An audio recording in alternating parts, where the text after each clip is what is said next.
ఇటీవల తెలంగాణ వైద్య ఆరోగ్య శాఖ మంత్రి రాజనరసింహ తెలంగాణలోని అతిపెద్ద ప్రభుత్వ వైద్యశాల గాంధీ హాస్పిటల్ను సందర్శించారు. ఈ గాంధీ హాస్పిటల్ను సందర్శించిన సందర్భంగా సుమారు 20 మందికి పైగా స్పెషలిస్ట్ వైద్యులు తమ విధులకు గైర్హాజరైనట్లు ఆయన గుర్తించారు.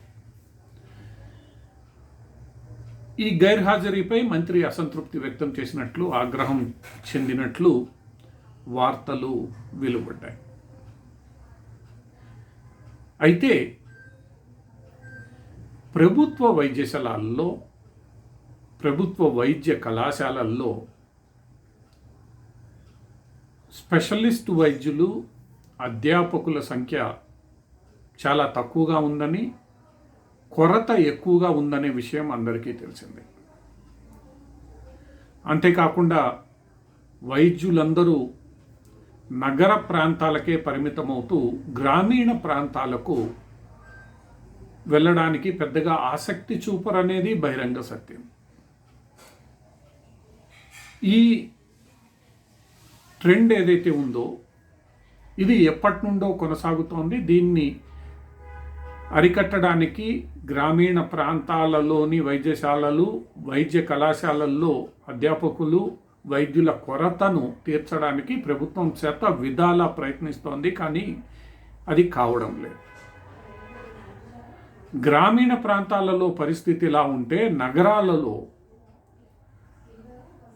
ప్రభుత్వ వైద్యశాలల్లో పనిచేస్తున్న వైద్యులు సరైన సమయానికి రాకపోవడం, గైర్హాజరు కావడం, ముఖ్యంగా సీనియర్ వైద్యులు జూనియర్ డాక్టర్లపై రోగులను చూసే బాధ్యతను వదిలిపెట్టడం,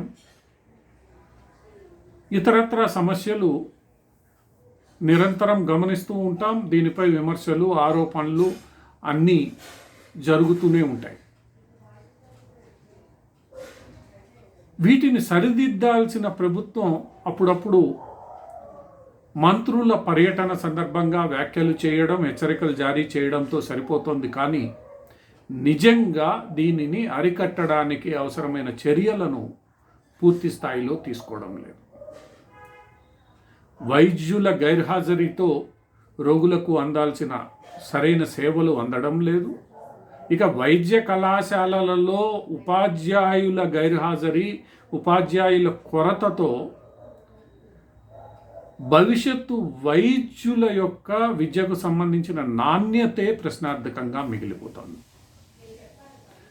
భవిష్యత్తులో ఈ వైద్యులు రోగులకు ఎలాంటి సేవలు అందిస్తారు, వాళ్ళకి అందిన శిక్ష, ఆ శిక్ష యొక్క నాణ్యత ఈరోజు పెద్ద చర్చనీయాంశంగా కూడా నిలుస్తోంది.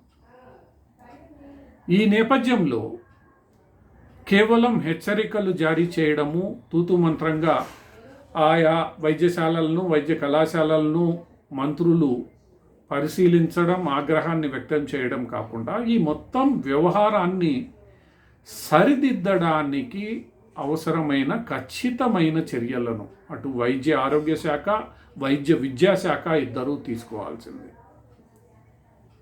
ఎందరో వైద్యులు, జూనియర్ వైద్యులు ముఖ్యంగా అతి తక్కువ వేతనాలతో నగరంలోని ప్రైవేట్ హాస్పిటల్స్లో పనిచేస్తున్నప్పుడు వాళ్ళని ప్రభుత్వ వైద్యశాలల్లో, ప్రభుత్వ వైద్య కళాశాలల్లో పనిచేయడానికి ఆకర్షించే రీతిలో ఎందుకో ప్రభుత్వ విధానాలు ఉండడం లేదు. ఈ ప్రభుత్వ విధానాలు వీరిని ప్రభుత్వ వైద్యశాలల వైపు మళ్ళకుండా చూస్తున్నాయి అనేది వాస్తవం. ఈ మొత్తం వ్యవహారాన్ని పూర్తి స్థాయిలో పరిశీలన చేసి అవగాహన చేసుకొని సరైన చర్యలు చేపడితే కానీ కొన్ని దశాబ్దాలుగా కొనసాగుతున్న ఈ గైర్హాజరీ కానీ, లేదా వైద్యులు, వైద్య అధ్యాపకుల కొరత కానీ తీరదు. ఈ దిశగా కాంగ్రెస్ పార్టీ ప్రభుత్వం దృష్టి సారించాలి.